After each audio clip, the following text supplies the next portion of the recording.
여러분 자녀들에게 축복을 선언해서 이 민족의 아름다운 역사를 이끌어갈 뿐 아니라 세계 민족을 이끌어가는 하나님의 축복받은 대한민국의 은혜가 여러분 가정과 우리 족속 위에 넘치기를 간절히 축원합니다. 요약의 말씀을 읽겠습니다. 요사이 최고의 감심사는 다음 세대입니다. 자녀들을 낳지 않으려고 한다는 것입니다. 그러나 자녀들이 잘되고 부모를 공경하고 하나님의 일꾼으로 성장이 보장된다면 자녀를 낳는 것을 주저하지 않을 것입니다. 자녀들에게 예수님을 가르치고 축복하는 것입니다. 아멘. 여러분 정말 그렇다는 거지요. 여러분 진정한 하나님의 역사나 우리의 자녀들은 돈으로 양육하는 것이 아니라 믿음으로 양육해야 된다는 사실을 기억하기를 축원합니다. 여러분 돈으로 양육하다 보면요 아이들 다 망가져요. 여러분 그것이 인류 역사의 모습들입니다. 진정 자녀들을 잘 축복의 자녀로 양육하려고 한다면 여러분들이 믿음으로 양육해내는 부모들이 되시기를 간절히 바랍니다. 오늘 본문의 말씀은 예수님께 이제 사람들이 예수님께 안수받고 축복기도 받으려고 아이들을 데리고 온 이야기입니다. 그리고 그 아이들에게 예수님이 안수하고 축복하고 기도했다라는 이야기입니다. 여러분 인류 역사 속에서 이 아이들만큼 축복받은 아이들이 있을까요? 예수님께 직접 안수받은 아이들 누군지 궁금하죠. 여러분 그 아이들이 반드시 이름은 등록되어 있지 않지만 하나님의 역사 속에서 반드시 믿음의 자녀들로 양육됐다고 저는 분명히 믿습니다. 그렇다면 이 아이들의 모습은 무슨 모습인가요? 여러분 자녀들을 주의 종에게 늘 안수하고 기도받을 수 있는 그런 자녀들로 자꾸 인도해야 된다는 것을 기억하기를 바랍니다. 여러분 이래 하나님이 성경 속에서 자녀들에게 안수할 수 있는 권한을 주신 권세를 주신 두 모습이 있는데 하나는 담임 목사요 하나는 부모라는 것입니다. 여러분 담임 목사에게 안수받도록 자꾸 아이들을 만들어 간다는 것은 어떤 삶을 가르치는 것이냐면 예배자의 삶을 가르치는 것임을 꼭 기억하기를 바랍니다. 여러분 아이들 마음대로 살게 놔두면 안 된다는 거예요. 어릴 때부터 예배가 생명이고 하나님의 말씀이 생명이고 주의 종의 아름다운 기도가 생명이라는 것을 가르쳐야 그 아이들이 다른 길로 가게 되더라도 돌아오게 되고 그리고 세상의 모든 것들은 가르치지 않아도요 잘하는 게 뭔지 알아요. 공부를 열심히 하면 좋은 대학 가고 좋은 대학 나오면 좋은 직장 가고 그리고 뭐든지 열심히 하면 남들과 경쟁해서 이길 수 있다는 걸 가르쳐 주지 않아도 사회에서 다 배웁니다. 그런데 진짜 배워야 될 믿음에 대한 가치는 어려서부터 가르치지 않는다는 거죠. 여러분 모두가 어려서부터 이 예수님의 어린아이들 예수님께로 데리고 온 것처럼 이 여러분의 자녀들을 주의 종 담임 목사님에게 기도받고 그리고 안수받고 하는 일들을 최선을 다해서 그 자녀들을 예배자의 삶으로 길러내는 믿음의 가치를 오늘 보여주고 있다는 걸 기억하기를 바랍니다. 그런데 이 믿음에 대한 가치를 형식적으로 배운 한 청년이 있었습니다. 이 청년은 율법을 다 지켰다는 거예요.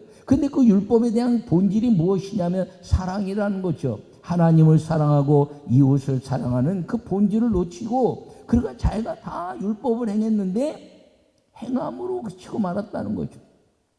그 속에 주님의 믿음 안에 들어가서 그 믿음 안에서 하나님이 말씀하시는 하나님을 사랑하고 이웃을 사랑해내는 그 사랑에 대한 가치를 잊어버리니까 돈에 지배받는 사람이 됐다는 것입니다.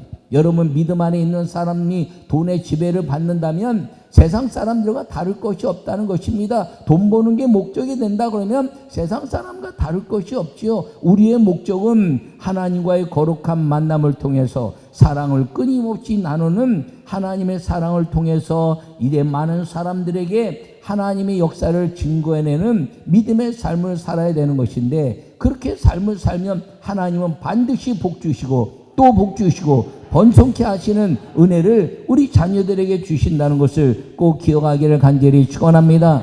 오늘 이 본문의 말씀이 이 두 모습을 통해서 보여주고 있는데 여러분의 자녀들은 언제나 어린아이처럼 순종하게 가르치되 청년처럼 자기 고집이나 자기 생각이나 자기 방법에 의해서 부모의 말을 거역하는 것이 아니라 어린아이처럼 하나님의 예배자와 그리고 주의 종의 축복의 기도와 그리고 부모의 축복의 기도를 통해서 여러분 자녀들은 언제나 예배자의 삶을 통한 순종의 자녀로 기쁨을 얻어가는 믿음의 아름다운 족속의 축복이 있기를 간절히 축원합니다. 첫 번째 말씀을 읽겠습니다. 주의 종의 축복 기도를 통해 예배자의 삶을 가르치는 것입니다. 아멘. 오늘 14절과 15절에 뭐라고 말씀하고 있냐면 예수님께서 이르시되 어린아이들을 용납하고 내게 오는 것을 금하지 말라. 천국이 이런 사람의 것이니라 하시고 그들에게 안수하시고 거기서 떠나시니라. 할렐루야. 여러분 자녀들이 잘 되는 비결은 예배자의 삶을 가르치라 하는 것임을 꼭 기억하기를 바랍니다. 여러분 주의 종의 축복 기도는요 언제나 축복만 하는 것이죠. 여러분 주의 종이 기도할 때 저주하는 기도를 하나요? 그렇지 않아요. 언제나 축복의 기도를 행하는데 그 축복의 기도를 받고 자라는 아이들은요 언제나 어린아이처럼 순종의 비밀을 통해서 하나님의 영광을 드러내게 된다는 사실을 기억하기를 바랍니다. 그래서 여러분 자녀들을 주의 종에게 가까이 하고 주의 종에게 기도를 받게 하고 이제 목사님의 말씀에 순종하는 것을 가르칠 뿐 아니라 여러분들이 자녀들에게 아버지 어머니를 본받아라, 아버지 어머니의 믿음을 본받아라고 말할 수 있는 그 믿음의 축복의 권세를 가질 수 있는 아름다운 역사가 여러분 모두에게 있기를 간절히 축원합니다.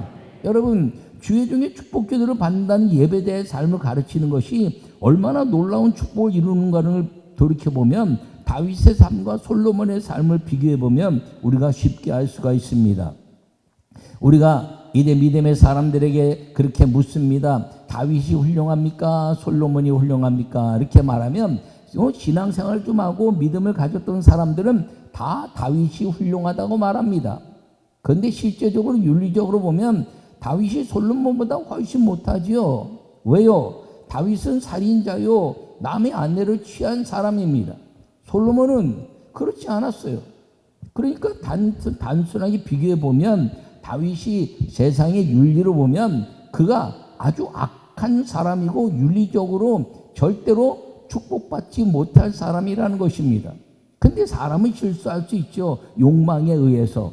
근데 다윗이 내 마음에 합한 자다 이렇게 하나님이 말씀하신 것은 다윗에게는 그에게 기름 부음 받은 사무엘이라는 제사장과 이제 선지자가 있었고 그리고 그에게 정의를 선포하고 그리고 정직함을 가르쳐주고 회개를 촉구한 나단이라는 사람이 있었으며 그리고 가시란 제사장을 통해서 예배가 무엇인가를 깨닫게 할 뿐 아니라 이 다윗에게는 주의 종의 역사를 통해서 주의 종의 가르침에 의해서 회개하고 그리고 예배자의 삶을 놓치지 않는 믿음의 가치를 가졌기 때문에 다윗은 하나님이 내 마음에 합한 자다라고 말씀한 걸 기억하기를 축원합니다. 솔로몬은 제사장이나 뭐 선지자가 없었나요? 근데 그 이름 속에 드러나 있는 사람이 없습니다. 그러니까 솔로몬은 이제 여호와 하나님을 2번이나 만났어요. 2번이나. 그래서 기브온 산당에서 만나고 성전을 짓고 만났지만 그가 나중에는 주의 종들에 의해서 그가 책망할 것을 책망할 수 있는 주의 종이 없었으며 책망에 대한 가치를 받아들이려고 하지 않았다는 것입니다. 이방 여인들 빈장이 1000명이나 두었는데 그들이 드라빔이라는 우상을 가지고 솔로몬 성전에 들어올 때 아무도 그것을 막지 못했어요. 우상을 섬기는 것. 여러분 교회는 하나님 솔로몬의 지혜를 주시옵소서라고 기도하면 안 됩니다. 저는 그렇게 가르쳐 본 적이 없어요. 솔로몬의 기도를 지혜를 구할 때는 하나님 기브온 산당에서 지혜를 구한 솔로몬 여호와의 성전을 짓고 여호와께 기도하여 얻었진 그 아름다운 이제 주님을 만난 지혜 그리고 모든 백성들을 이제 공의와 정의로 선포하면서 정의의 하나님을 선포한 그 지혜의 하나님의 그때까지만 솔로몬의 지혜를 구해야지 솔로몬 인생 전체들을 구하면요 마지막 자기 인생을 자기 방법대로 살고 우상을 자기 마음에 받아들이면서 그것이 우상인지도 모르는 그런 삶을 산다는 것입니다. 여러분 솔로몬은요 교회에서만 말하는 지혜자가 아니라 세상에서도 말하는 지혜자라는 것입니다. 그러므로 여러분 모두가 여러분 솔로몬에게는 주의 종들이 있었지만 주의 종을 따르지 않았어요. 여러분 그 이후에도 바라보면 히스기야는 이사야라는 위대한 선지자가 있었기 때문에 유월절을 하나로 묶어내는 일을 했으며 여호사밧은 아하시엘이라는 위대한 선지자를 통해서 주의 종의 축복기를 통한 예배자의 삶을 받은 주의 종들이나 가정이나 왕들이 하나님의 아름다운 역사를 이룬 믿음의 사람들이 되었다는 것을 기억하기를 간절히 축원합니다. 그러므로 여러분들이 주의 종의 아름다운 가르침을 잘 따르고 여러분 자녀들이 나를 본받고 주의 종의 기도를 받게 하는 예배자의 삶을 가르쳐야 그 예배의 생명을 가는 자녀들로 가르쳐야 자손 대대로 주의 역사를 이루게 되는 것임을 기억하기를 간절히 바랍니다. 그러므로 여러분 자녀들이 안수받는 일들을 아주 전심을 다해서 해야 돼요. 여러분 어린아이처럼 따르게 해야 된다는 것입니다. 조금 지나다 보면 자기 경험에 의해서 청년처럼 되면요 이 부자 청년처럼 자기가 생각한 대로 살게 돼요.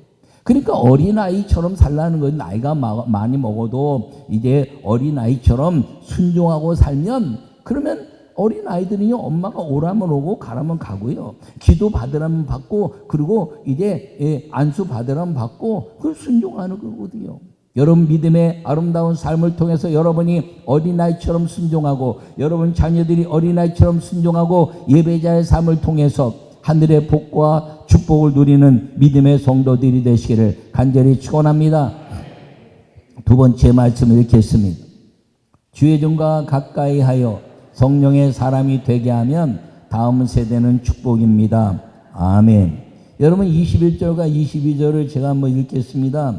예수님께서 이르시되 내가 온전하고자 할진대 가서 내 소유를 팔아 가난한 자들에게 주라. 그리하면 하늘에서 보화가 내게 있으리라. 그리고 와서 나를 따르라 하시니 그 청년이 재물이 많음으로 이 말씀을 듣고 근심하여 가니라. 아멘.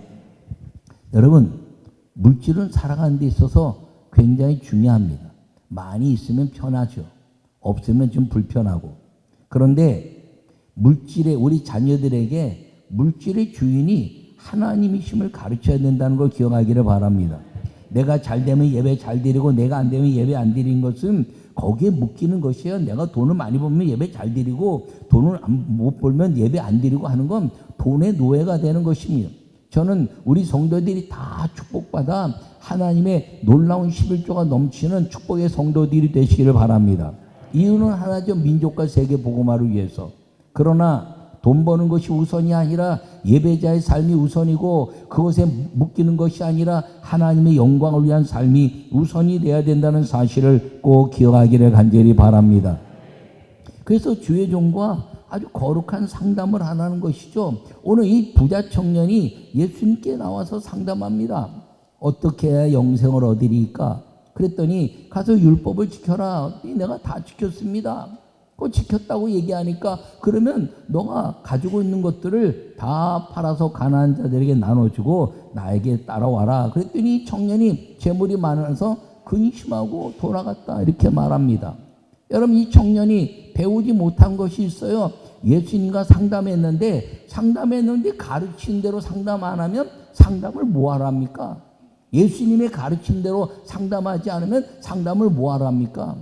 제가 우리 일에 아이들과 상담하면요 아이들은 대부분 다 순종해요. 근데 어른들이 상담하러 오면요 자기 생각을 가지고 올 때가 있어요. 그래서 상담해서 자기 생각과 다르면 감독님 이렇게 하면 안 돼요? 이거 이렇게 가는 게 좋을 것 같은데요. 그럼 이렇게 가면 안 돼요? 뭐 그렇게 갈 수 있지. 이렇게 갈까요? 그리고 내 생각과 기도하면서 얻은 것들을 서서히 자기 쪽으로 끌고 가는 경우도 있다는 거죠. 근데 안 되면 상담했는데 안 됐다 이렇게 말하거든요. 여러분 어린아이들은요 상담하면 상담한 대로 가는 것임을 이제 이야기할 수 있는데 여러분들도 하나님의 아름다운 역사 속에서 상담했으면 상담한 대로 갈 수 있기를 간절히 바랍니다. 이 청년은 상담한 대로 가지 않았어요. 상담해서 뭐라 그랬습니까? 너 있는 것을 다 팔아서 가난한 자들에게 나눠주고 나를 따르라. 두 가지를 잊어버렸어요. 두 가지를 잘 못 들었어요. 그러면 하늘에 부하가 있을 것이다. 할렐루야. 주님은요, 다 나눠주는 게 목적이 아니라 너가 영생을 얻는다 그랬으니까 나눠주고 오면 네 가정의 영생의 역사 이루어지는데, 영생이 이루어지면 하늘에서 보화가 이루어질 것이다. 할렐루야. 그러면서 오늘 뭐라고 말씀하시가 있나요? 내 이름을 위하여 집이나 형제나 자매나 부모나 자식이나 전투를 위하여 버린 자마다 여러 배를 받고 영생을 상속하리라, 이렇게 말합니다. 마가복음에는요, 이게 모든 것들을 버리면, 나를 위하여 복음을 위하여 버린 자들은 100배의 복을 받고 영생을 얻을 것이다. 할렐루야. 여러분, 주님이 나눠주라고 하는 것은 나눠주면 하늘에 보화가 있는데, 그 보화가 어떤 보화라고요? 하늘에 100배 복을 얻는 보화라는 것이죠. 하나님은 안 되는 것이 없고, 그리고 없는 것에 있게 하시고, 그리고 한 마리도 못 잡았던 이제 그 배에 가득하게, 마침에 의해서 가득하게, 2배 가득하게 잡을 수 있는 하늘의 보화를 내리는 능력자라는 것을 이 젊은 부자인 청년은 예수 그리스도의 말씀을 들으면서 그 상담한 대로 가지 않았다는 것이죠. 또 하나 뭘 잊어버렸나요? 여기 말씀하시는데, 예수님께서 사람으로 할 수 없으나 하나님으로서는 다 할 수 있느니라. 여러분, 율법을 지키는 이유가 무엇인가요? 하나님을 만나는 것입니다. 근데 이 청년은 율법을 행하는 일에 이제 있으면서 하나님을 만나지 못한 것이죠. 하나님을 만난 사람들은 기도하면 다 된다. 할렐루야. 기도하면 다 된다. 기도하면 하나님이 하늘에서 응답하신다. 그리고 그 역사를 통해서 수많은 선지자들의 그 역사와 말씀의 역사와 구약과 신약을 통해서 역사하는 것뿐 아니라 예수님이 수많은 기적을 행한 것들을 알고 찾아온 이 청년이 하나님은 모든 것을 할 수 있다는 이 말씀을 놓치고 있는 것입니다. 여러분, 주의 종과 가까이에서 성령의 사람이 되게 하는 것이 다음 세대의 축복이라는 것을 꼭 기억하기를 간절히 축원합니다. 여러분, 이 삭개오라는 사람의 이야기를 우리가 기억할 것입니다. 그가 부자였어요. 세리장이었어요. 근데 예수님이 그 삭개오 쪽으로 이렇게 갔는데, 삭개오가 나무에 올라가 있으니까 삭개오야 내려와라 그래서 자기 이름을 아는 것 때문에 깜짝 놀랐습니다. 그리고 오늘 내가 내 집에 유하겠다 그러고 그 집에 갔더니, 삭개오가 뭐라고 말합니까? 예수님 말씀도 안 하는데, 내가 남의 것을 이래 빼앗은 것이 있으면 4배로 갚겠습니다. 그리고 내 자신의 절반을 팔아서 다 이제 가난한 자들에게 나누겠습니다라고 말하니까 주님 뭐라고 말씀하시나요? 이 집에 구원이 이르렀느니라. 할렐루야. 여러분, 그런데 그 삭개오가요, 그리고 남의 세금을 토색하는 그런 불의한 그 세리장에서 그가 나누고 베푸는 것 때문에 그가 존경받는 세리장이 됐다는 것입니다. 저 사람이 이제 세금을 걷는 것은 정당할 거야. 왜 우리에게 이렇게 나눴을까라고 세금을 내는데도 기쁘게 냈고요. 그리고 이제 그 삭개오는 그걸 통해서 사람들에게 존경받는 하늘의 부활을 얻는 사람 되었고, 그가 무엇을 얻는다 할지라도 그에게는 부끄러운 일이 되지 않았다는 것이죠. 그리고 예수님 만나고 이제 영생을 얻었으니 그가 기도하는 것마다 하나님의 하늘의 문을 열고 그 가정에 기도의 응답을 주시는 믿음의 영생의 가정이 됐다는 것을 우리가 기억할 수 있기를 간절히 축원합니다. 그러니까 이 부자 청년과 삭개오만 비교해 보더라도 우리가 어떻게 살아야 될 것을 분명하게 말씀하고 있는 걸 여러분들이 기억하기를 간절히 축원합니다. 여러분, 자녀들에게 아주 강하게 가르치십시오. 너희가 살 길이 예배고, 너희가 살 길이 예배자의 삶이고, 너희가 살 길이 기도라는 것을 가르치고 나를 본받으라라고 말할 수 있는 부모가 되면 여러분의 자녀들은 여러분들이 축복할 때 하늘문이 열리고 주의 아름다운 역사에 아름다운 은혜가 임하는 것을 믿으시기를 간절히 축원합니다. 여러분 자녀들에게 그렇게 믿음을 잘 가르쳐서 예수님과 가까이 하는 성령의 사람이 되면 여러분 자녀들이 놀라운 축복의 자녀들이 되는 것임을 꼭 기억하고, 오늘 어린아이들이 주께로 오는 것을 금하지 말라, 내게 오는 것을 금하지 말라, 이렇게 말씀하신 예수님의 은혜에 의해서 그들이 기도받고 그리고 축복받았던 이 아이들처럼 우리의 자녀들을 양육해낼 수 있기를 간절히 바랍니다. 그래서 여러분 무엇을 가르치기 전에, 내가 세상에 뛰어난 것들을 가르치기 전에 하나님의 예배자요, 하나님의 아름다운 역사를 위해서 기도해가는 믿음의 역사가 우리 아름다운 성도들 가정 가운데 넘치기를 간절히 축원합니다. 그래서 아이들에게 이 예배자의 삶을 놓치면 우리의 모든 인생이 다 망한다는 것을 가르쳐야 돼요. 크게 아멘, 세게 아멘. 그래서 나는 여러분 모두가 자녀들을 축복하는 믿음의 사람이 되기를 간절히 바랍니다. 우리의 자녀들이 주의 복이 임할지어다. 그리고 기도하기를 바랍니다. 우리의 자녀들이 주의 종의 기도에 의해서 주의 축복이 임할지어다. 여러분 자녀들이 무엇이 되기 원하나요? 훌륭한 돈 많이 버는 사람, 그렇게 되시기 바랍니다. 우리 자녀들에게 여러분, 예수 믿는 사람이 가난하게 사는 게 주의 말씀이 아니에요. 주의 종들이 가난하게 사는 게 어디 성경에 가난하게 살려고 했어요? 여러분, 그거 다 거짓말이에요. 다 이단처럼 마귀의 역사예요. 다 부유하게 사는 게 하나님의 역사입니다. 그게 아멘. 그런데 그게 목적이 되면 안 된다는 거죠. 그게 목적이 아니라 하나님의 영광을 위한 부고 하나님의 영광을 위한, 그리고 하나님의 역사를 이루는 아주 잘 되는 것인데, 세상에 잘 되는 건요, 안 믿는 사람이나 믿는 사람은 세상에 잘 되는 건 똑같아. 노력하면 되는 거예요. 근데 그보다 더 중요한 건 마지막 주님 앞에 가는 날, 내가 우리 자녀들에게, 주님, 내가 우리 자녀들을 믿음의 자녀로 양육했습니다. 내가 우리의 자녀들을 축복의 자녀로 양육했습니다. 내가 우리의 자녀들을 예배자의 삶으로 양육했습니다. 라고 고백해내는 믿음의 삶을 이제 고백하고 사는 우리 모두가 되기를 간절히 바랍니다.